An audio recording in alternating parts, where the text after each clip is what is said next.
Disney and Pixar have released their latest movie Turning Red, so let's talk all about the Easter eggs.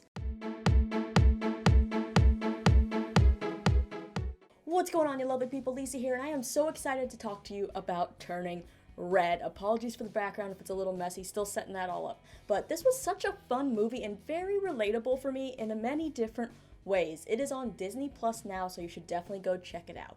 But it wouldn't be a Disney Pixar movie with a lot of Easter eggs, so let's break them down. First of all, this movie is set in Canada, so there are many references to places, restaurants, and, well, people from Canada. So if you're Canadian, please tell me all the Easter eggs that you found, because I'm not going to list all of those ones here. So Maylin's school is named Lester B. Pearson Middle School. Lester was a former prime minister. We can see a Tim Hortons Donut Holes box on the counter. Now, they didn't change the name of that, but they did change the name of some other familiar things you'll see, like there's a View logo on the TV screen, which is very much like the Much Music logo. You can also spot a Blue Jay. Tyler's jersey is kind of like the Raptors. There's a little Maple Leafs sort of jersey and such. So yeah, if you're Canadian, let me know what other Easter eggs you found. Now, since this movie takes place in 2002, it is quite a throwback.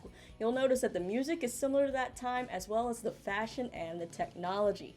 There's braided friendship bracelets, slap bracelets. We got Pixar's spin on a lot of things like Tamagotchi, Lisa Frank, Hello Kitty, JanSport, my favorite, they changed Nokia to Jokia. We also have Tween Beat, which is like Tiger Beat and Teen Beat, those magazines back in those days.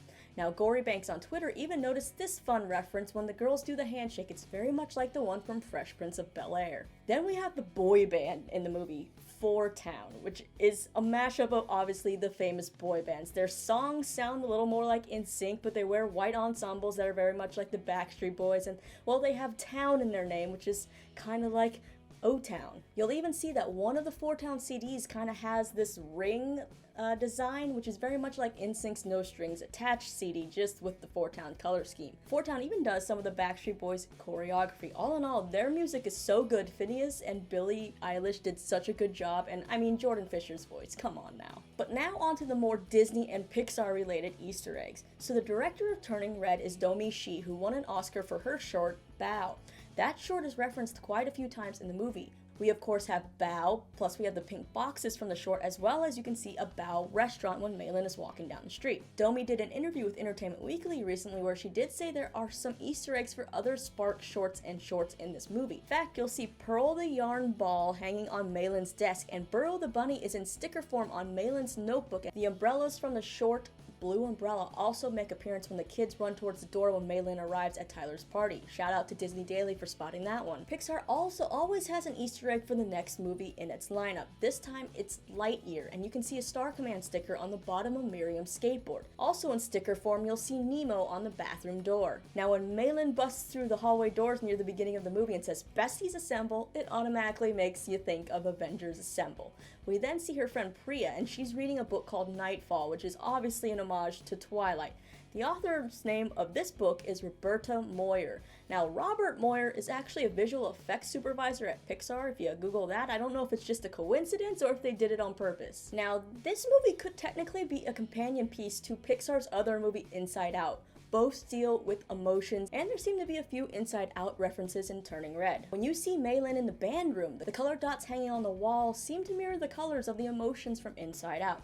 There's also a sticker that resembles the unicorn from that movie. You know, there's a couple unicorn stickers that are Lisa Frank style, but this one seems more like the unicorn from Inside Out. And some people also seem to think that this girl looks a lot like Riley, but I'm not sure. Speaking of the unicorn though, does this Abby part remind anybody of a certain scene? The red panda! Sick. You're so fluffy! You're so fluffy! You're so fluffy! Speaking of Abby, her outfit is also very reminiscent of Boo's door from Monsters, Inc. Also, we see a smiling breakfast, which is kind of like the smiley face eggs in Mulan. Now, when Red Panda Maylin scares some people on the street, if you pause and look very closely up in the corner, you'll see some of the paper picado from Coco. Now, the Luxo Ball, the Pizza Planet truck, and A113 are all staples of Pixar movies, and they are all in this movie. The Luxo Ball can be seen in the pool at Tyler's party, while Maylin runs by the pizza truck when she's in panda form. The A113 actually appears during the end credits on some Four Town concert tickets. You'll also spot what kind of seems like the Toy Story clouds in the sky, and Brain Rotters on YouTube spotted a skeleton in the science classroom that kind of looks like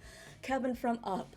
Poor Kevin, right? Now, when Malin is in red panda form and sees Devin at the Daisy Mart, she thumps her leg in excitement, kind of like Thumper from Bandy. And the website Whiskey and Sunshine pointed out that the kittens in the box is very reminiscent of Oliver and Company. Now, the whole astral plane, ritual, and realm are very reminiscent of the movie Soul, as well as Studio Ghibli. Plus, the animation in this movie definitely pays homage to some anime aspects. I mean, a lot of those fight scenes reminded me straight off the bat of things like Scott Pilgrim. And of course, when you see Red Panda Ming pick up Malin in her hand, I immediately screamed Godzilla vibes. One Easter egg that I was actually kind of surprised was missing because it would fit in so well in this movie is the Chinese takeout container that usually makes it into most Pixar movies, but I honestly didn't spot it in this one, so I gotta know, did you?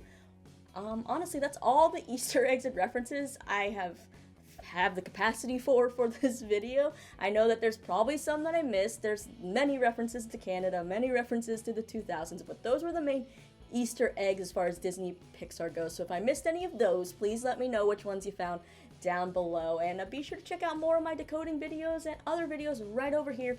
And don't forget to subscribe. I'm Lisa. As always, thanks for listening to me ramble, and I'll see you guys next time. Let me know if you like Turning Red.